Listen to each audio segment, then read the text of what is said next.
Ndugu zangu, lazima tukiri kwamba ubora wa huduma ndio msingi wa kufanikisha utekelezaji wa bima ya afya kwa wote.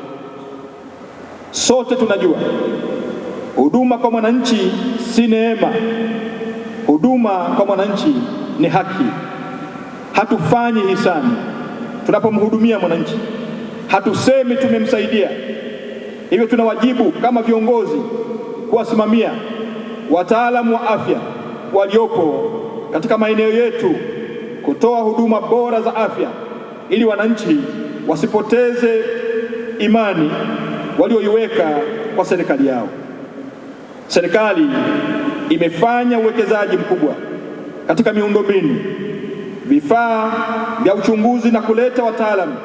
Hivyo hatuna sababu ya kutokuwa na huduma bora. Ninawaelekeza makatibu tawala wa mikoa na wilaya pamoja na wakurugenzi wa halmashauri kuhakikisha waganga wakuu wa mikoa na halmashauri na waganga wafawidhi wa vituo vya kutolea huduma za afya wanasimamiwa ipasavyo na wanasimamia ubora wa huduma za afya katika vituo vyao, ili iwe chachu ya kuwavutia wananchi kujiunga na mpango wa bima ya afya kwa wote.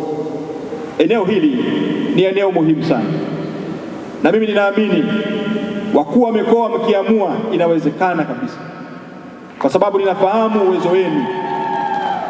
Mkiamua kulisimamia eneo hili la utolewaji wa huduma,